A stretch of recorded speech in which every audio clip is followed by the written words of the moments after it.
Selamat datang di channel Ferry Buset. Kali ini akan menayangkan sejarah, makna, aturan, dan cara bermain dalam karapan sapi Madura. Jangan lupa tekan subscribe, lonceng, like, dan komen. Karapan sapi merupakan perlombaan pacuan sapi khas masyarakat suku Madura. Beberapa kota di Madura akan menggelar karapan sapi pada bulan Agustus atau September. Pelaksanaan disusul dengan babak final pada akhir September atau Oktober di Pamekasan. Dalam pelaksanaannya, sepasang sapi akan menarik kereta dari kayu yang menjadi tempat joki berdiri. Joki tersebut bertugas memacu kedua sapi itu untuk berlari dalam lintasan pacu sepanjang 100 meter. Sejarah karapan sapi.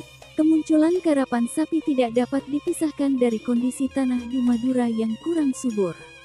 Dengan kondisi itu, maka masyarakat Madura lebih memilih menjadi nelawan atau beternak sapi daripada menjadi petani. Bagi masyarakat peternak, sapi-sapi itu juga dimanfaatkan untuk membajak sawah atau ladang. Masyarakat Madura sudah mengenal karapan sapi dari waktu yang cukup lama. Dalam salah satu versi, sejarah karapan sapi disebut berkaitan dengan seorang ulama Sumeneb bernama Syekh Ahmad Baidawi. Ahmad Baidawi alias Pangeran Katandur ini memperkenalkan cara bercocok tanam dengan sepasang bambu yang ditarik oleh 2 ekor sapi. Awalnya, karapan sapi ini digelar untuk memperoleh sapi kuat yang bisa membajak sawah. Namun lambat laun karapan sapi ini menjadi ajang perlombaan hingga saat ini. Jenis-jenis karapan sapi. Karapan sapi merupakan permainan tradisional khas Madura yang memiliki beberapa jenis. Masing-masing jenis karapan sapi ini berdasarkan pada lingkup perlombaan dan panjang lintasan. Berikut beberapa jenis karapan sapi di Madura. Kerap kenik. Kerap kenik atau karapan kecil merupakan nama untuk salah satu jenis karapan sapi. Kerap kenik digelar di tingkat kecamatan atau kelurahan dengan lintasan pacu sepanjang 100 meter. Pemenang kerap kenik akan mendapatkan hak untuk mengikuti karapan sapi di tingkat yang lebih tinggi. Kerap Raje. Jenis karapan sapi berikutnya bernama kerap Raje atau karapan besar. Para juara kerap keni akan berlomba di kerap Raje ini yang lingkupnya berada di tingkat kabupaten kota. Adapun panjang lintasan karapan sapi jenis ini mencapai 120 meter. Kerap Gubeng. Kerap Gubeng atau kerap karesidenan dilaksanakan di tingkat eks-karesidenan Madura. Peserta dalam kerap gubeng ini merupakan para pemenang dari kerap Raje.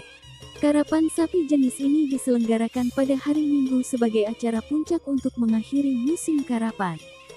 Selain ketiga jenis itu, masih ada beberapa jenis karapan sapi lain seperti kerap onjangan atau undangan dan kerap ajar-ajaran atau latihan. Aturan main karapan sapi.